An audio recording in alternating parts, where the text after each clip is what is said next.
الیوم اکملت لکم دینکم واتممت علیکم نعمتی ورضیت لکم الاسلام دینا. آج کے دن ہم نے تمہارا دین، تمہارے لیے دین کو مکمل کر دیا، اپنی نعمت تم پر تمام کر دی اور اسلام کو ایز اے ریلیجن تمہارے لیے پسند کیا دین کے طور پر.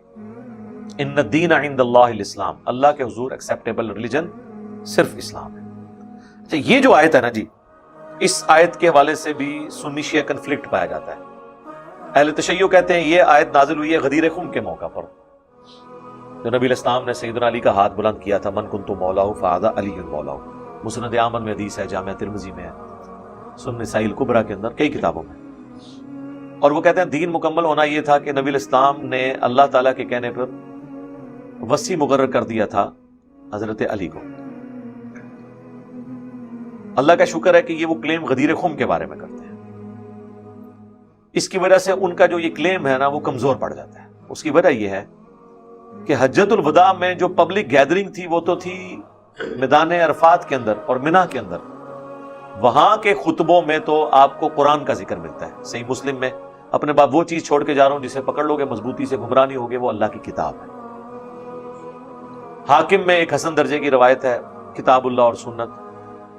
ترمذی میں ایک روایت ہے جس کی صحت میں اختلاف ہے، اس میں قرآن اور اہل بیت کا ذکر ہے، اور آگے ذکر ہے کہ یہ قیامت تک کٹھے رہیں گے. لیکن وہ قرآن اور اہل بیت ایک جنرل ہے کہ قرآن پکڑنا ہے، اہل بیت کے ساتھ اس نے سلوک کرنا ہے، جس طرح کہ غدیر خم پہ فرمایا. جو مسلم شریف میں اوپر تلے 4 حدیث ہیں کہ 2 بھاری چیزیں چھوڑ کے جا رہا ہوں. ان میں پہلی چیز اللہ کی کتاب ہے، اس میں ہدایت ہے، نور ہے، یہ اللہ کی رسی ہے، تم اسے پکڑو، جو اسے پکڑے گا ہدایت پہ ہوگا، جو چھوڑ دے گا گمراہ ہو جائے گا. دوسری چیز میرے اہل بیت ہے، اہل بیت کے معاملے میں تمہیں اللہ کا خوف دلاتا ہوں. 3 دفعہ نبی علیہ السلام نے فرمایا. اتنا حصہ تو مسلم شریف کے اندر ہے. بہرحال سنی شیعہ دونوں متفق ہیں کہ غدیر خم پہ نبی علیہ السلام نے حضرت علی کے لیے فرمایا من کنت مولاہ فہذا علی مولا. جس کا مولا میں اس کا مولا علی، جس کا سرپرست میں اس کا سرپرست علی، جس کا جگری یار میں اس کا جگری یار علی. یہ سارے معنی درست ہیں. شیعہ ایک سٹیپ آگے جاتے ہیں، وہ کہتے ہیں اس سے کنکلوژن یہ نکلتا ہے کہ وصی رسول حضرت علی ہیں. ہم کہتے ہیں اگر وصی رسول حضرت علی ہوتے تو حضرت علی شیر خدا اپنی جان دے دیتے اور رسول اللہ نے جو ان کی ڈیوٹی لگائی تھی اسے پوری کرتے، جس طرح جمل صفین نہروان میں پوری کی ہے، اور اپنا حق کسی کو دینے نہ دیتے. میں نے تو نہج البلاغہ سے خلفائے ثلاثہ کی شان میں حضرت علی کے خطبات پیش کیے. تو وہ کہتے ہیں اس موقع پہ دین مکمل ہوا ہے اور وصی رسول اناؤنسمنٹ کر دی.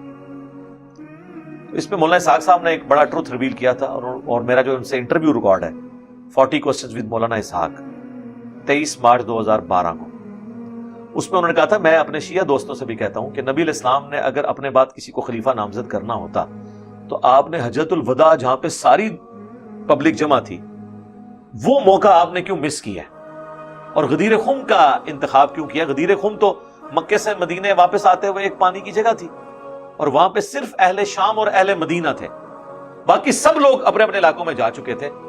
ان لوگوں کو تو حضور نے حجۃ الوداع پہ کہا میں قرآن چھوڑ کے جا رہا ہوں. وہاں آپ نے کیوں نہیں کہا کہ میرا وصی یہ ہے؟ آپ بھی کہہ رہے ہیں غدیر خم پہ کہا، ہم بھی کہہ رہے ہیں غدیر خم پہ. تو انہوں نے کہا کہ غدیر خم پہ اس لیے کہا کہ یہاں پہ اہل شام اور اہل مدینہ تھے. اہل مدینہ افیکٹی تھے، اہل شام اہل مدینہ پہ چڑھائی کرنے والے تھے. واقعہ ہرہ میں اہل شام نے مدینہ پہ چڑھائی کی. حضرت علی کی بغاوت جو کی اہل شام نے کی جنگ صفین میں. تو ان کو ڈرانا مقصود تھا اور ان کو بتا دیا کہ میرے اہل بیت کے ساتھ اس نے سلوک کرنا. میں تمہیں اپنے اہل بیت کے معاملے میں اللہ کا خوف دلاتا ہوں. غدیر خم پہ خطبے کا کرنا ہی اس بات کی دلیل ہے کہ اس خطبے کا تعلق مستقبل میں آنے والے واقعات کے ساتھ تھا. نبی علیہ السلام کا وصی قرآن ہے. ہم حضرت ابوبکر صدیق کو نبی علیہ السلام کا وصی نہیں مانتے ہیں، خلیفۃ الرسول کہتے ہیں.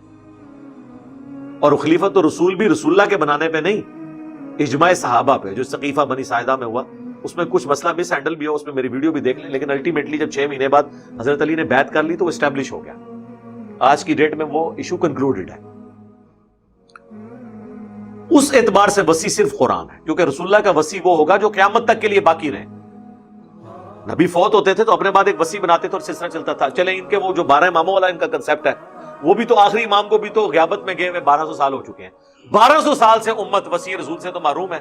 نہ کوئی ان کا واٹس ایپ نمبر ہے کہ ہم ان سے بات کر لیں، کوئی میسج نہیں کر سکتے. جب یہ میں باتیں کرتا ہوں کہتے ہیں اماموں کی توہین کر رہا ہے. بھائی آج کے ماڈرن دور میں اسی طریقے سے بات ہوگی نا یار. اس میں توہین والی کون سی بات ہے؟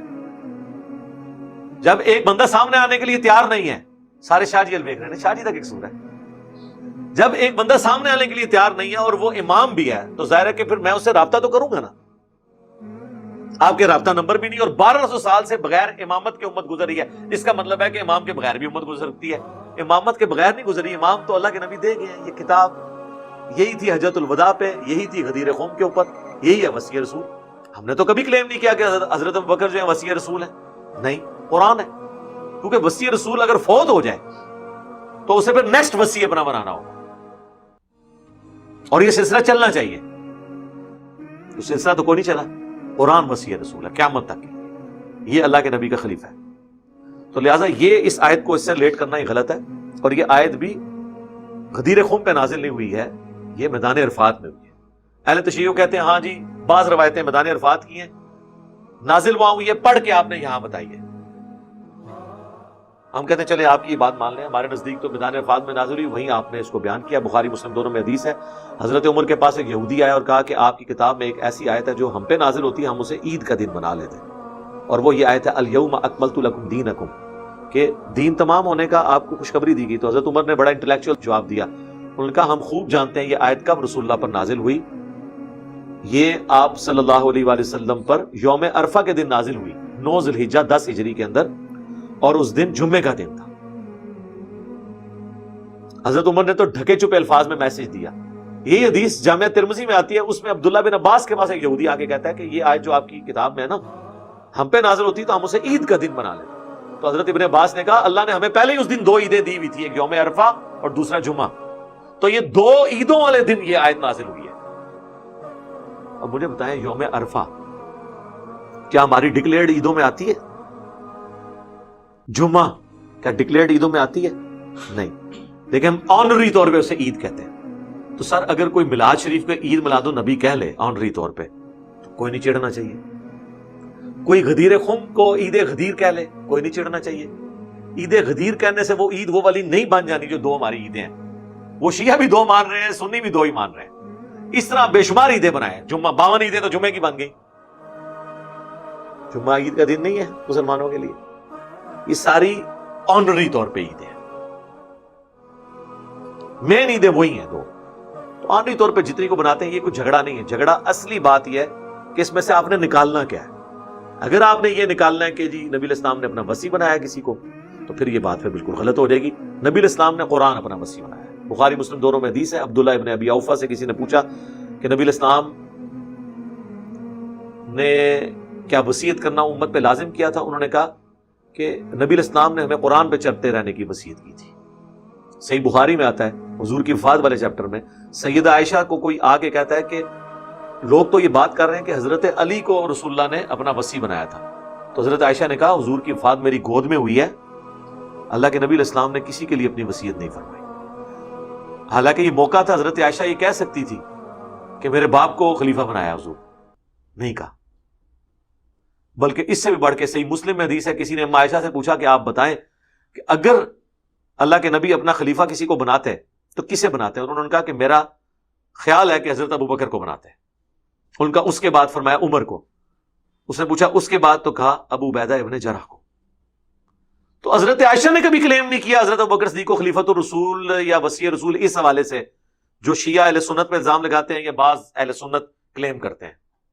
ہم خلیفۃ الرسول انہیں اس لیے نہیں مانتے کہ نبی نے اپنا خلیفہ بنایا، خلیفۃ الرسول اس لیے مانتے ہیں کہ صحابہ نے چنا ہے۔ رہ گئے نمازیں پڑھنے والی بات، یا وہ کہتے ہیں بخاری میں حدیث ہے ابوبکر کے علاوہ سارے دروازے بند کر دو، وہ تو ترمذی میں حدیث ہے علی کے علاوہ سارے دروازے بند کر دو۔ وہ فضائل تو دونوں طرف موجود ہیں۔ نماز تو عبد الرحمن بن عوف کے پیچھے بھی حضور نے پڑھی ہے، ٹھیک ہے۔ اشارے ہونا، یہ میں بھی مانتا ہوں کہ جو غالب چیز یہ ہے کہ نبی علیہ السلام اگر اپنا وصی بناتے ہیں تو حضرت علی کو نہ بناتے ہیں، اس کی وجہ ہے کہ حضرت علی تو حضور کے بچوں کی مانت تھے، تو اس میں یہ ایک عنصر آ سکتا تھا خلافت و ملوکیت والا۔ تو اس معاملے میں زیادہ غلوف سے کام نہیں لینا چاہیے۔ میں نے 3 گھنٹے کی ویڈیو ریکارڈ کروائی ہے، وصی رسول کون ہے اور حدیث قرطاس کا تحقیقی جائزہ۔ وہ کہتے ہیں جی وفات کے وقت حضور نے کاغذ قلم مانگا تھا۔ تو آج تو وہ ٹاپک نہیں ہے، ورنہ تو یہ 3 گھنٹے اسی آیت کے اوپر لگ جائیں۔ میں نے ایک اجمالی گفتگو اس حوالے سے کر دی ہے۔ اللہ تعالیٰ سے دعا ہے جو حق بات میں نے کہی اللہ تعالیٰ ہمارے دلوں میں راسخ فرمائے۔